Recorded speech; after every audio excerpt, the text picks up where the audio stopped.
Welcome back, everyone. Today's explainer is going to unravel a genuinely fascinating riddle. We are going to weave together four completely different worlds. And honestly, if you love discovering those hidden connections in history, nature, and modern technology, you are going to absolutely love this one. So here is the core riddle we are solving today. What could possibly connect a genius bird, a terrifying ancient chariot, a quiet Puritan parlor game, and a cutting-edge modern IT firm? I know, it sounds like the setup to a really strange joke, but I promise you, the through line connecting these four things is an absolute masterclass in strategy, defense, and adaptability. Okay, let's dive into this. Today, we're covering four distinct areas. 1. The brilliant avian strategist. 2. From chariot to castle. 3. The Puritan trick-taking game. And 4. Defending the digital frontline. Keep an eye out for those common threads of strategy as we go. Section 1. The brilliant avian strategist, intelligence in nature. Our journey actually starts up in the trees with the biological rook, scientifically known as Corvus frugilegus. It's a highly social bird in the crow family, found all across Europe and Asia. You can easily spot a mature rook by that distinct white, featherless patch of skin right around the base of its bill. And they're incredibly social creatures. They live in these massive, noisy colonies, famously known as rookeries, often built right in the tops of tall trees near human towns. Now, what's really interesting about this is how resourceful they are, starting right with their diet. It's a perfect strategic balance. It breaks down to roughly 60% vegetable matter, roots, fruits, seeds, and 40% animal origin. They use their powerful bills to probe the earth, strategically hunting down earthworms and insects, basically adapting to whatever their environment throws at them. But here is where the rook absolutely blows your mind. It's sheer intellect. There is this famous lab experiment where captive rooks were given a tube of water with a tasty worm floating inside, but just out of reach. The rooks didn't just flap around and give up. No, they actually assessed the water level, deliberately picked out the heaviest stones they could find, and dropped them into the tube one by one. They displaced the water to raise the level until they could grab the worm. I mean, that is a level of insight that literally rivals chimpanzees. And they don't even stop there. When faced with puzzles, rooks have actually figured out how to bend a straight piece of wire into a hook to grab an item.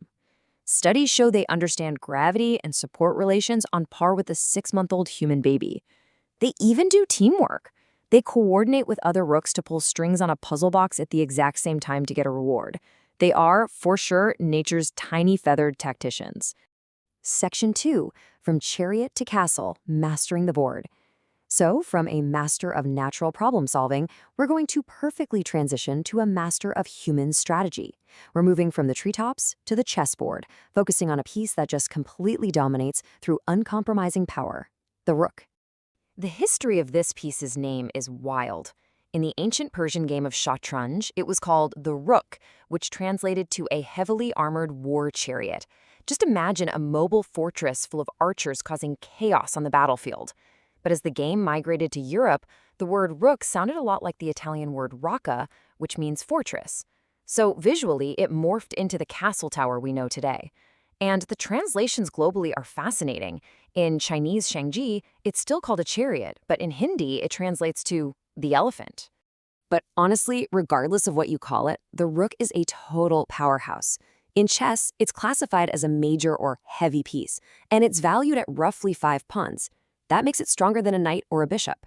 Its movement is straightforward but devastatingly effective, right? It commands the board by sweeping strictly horizontally or vertically across any number of open squares. If you want to win at chess, you have to understand rook strategy. You want to control open files, which are columns with no pawns in the way. A super classic tactic is to connect your 2 rooks, doubling them up on a single file to create what's called a battery. And if you get your rook down to the opponent's 7th rank, game over. It traps the enemy king and just gobbles up pawns. 2 rooks together can even force an unstoppable ladder checkmate. It is structured dominance at its finest. Section 3. The Puritan trick-taking game. A strategic alternative. Let's step away from the ancient battlefield and pull up a chair at an early 20th century parlor table. Here we find Rook, a trick-taking card game created in 1906 by George and Grace Parker. And yes, that's the founders of Parker Brothers. And this brilliantly illustrates how games actually adapt to culture. Back in the early 1900s, folks in the Puritan tradition and Mennonite culture looked at a standard 52-card deck with a lot of suspicion. Face cards were heavily associated with gambling and cartomancy, so the Parkers strategically designed a wholesome alternative. Instead of spades and hearts, they used colors: red, yellow, green, and black. And instead of jacks, queens, and kings, they just used numbers from 1 to 14. But the absolute masterstroke of this 57-card deck was the addition of its namesake, the Rook Bird card. In the official tournament rules of Kentucky Discard, this card is your ultimate strategic weapon. It serves as the highest trump card, no matter what suit is called, and it's worth a massive 20 points. It turns the whole thing into a game of careful bidding, teamwork, and knowing exactly when to drop your most powerful asset. Section 4. Defending the Digital Frontline Applied Strategy. All right, we've seen the rook as a brilliant bird, a dominating chess piece, and a powerful trump card. Now let's step into the modern digital era. We're going to look at how all these traits, impenetrable defense, proactive thinking, and structured power, come to life in a modern IT firm, Rook Systems Solutions. Rook Systems Solutions does cybersecurity and IT management for small and mid-sized businesses. Their entire operating philosophy is summed up perfectly by this quote right from their materials. Security today requires more than reaction. It requires strategy. They aren't just putting out fires, they are looking at the entire board. Because they know the threat landscape has changed entirely. Today, small and mid-sized organizations are prime targets for phishing, ransomware, and network intrusions. There's this dangerous misconception out there where businesses think, oh, I have basic antivirus, I'm fine.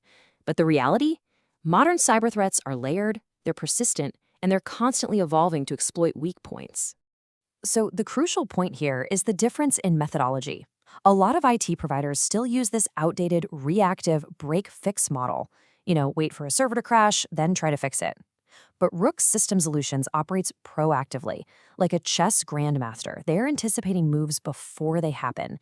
They focus on continuous monitoring and fortifying infrastructure so that the failure literally never happens to begin with. And to do that, they use layered defense tactics. It's not just a single wall. It's an entire fortress. We're talking advanced endpoint security for every device, strict firewalls, and identity access management with multi-factor authentication, plus, and this is absolutely crucial, they maintain robust backup and disaster recovery plans. They're making sure your data is safe, period. Let's move on and see how this builds, because they execute all of this through a highly intentional 3-step process. Step 1 is consultation, sitting down to actually understand your business goals. Step 2 is assessment and planning, finding the vulnerabilities and making a prioritized strategy. And step 3 is precise implementation followed by ongoing support. There is zero guesswork here. And finally, a huge piece of their puzzle is their commitment to 100% US-based support. No outsourced help desks. When you call, you speak to a consistent team that actually knows your systems. That means way faster response times, incredibly strict data protection, and just a deep commitment to their partners. And that brings us full circle, doesn't it?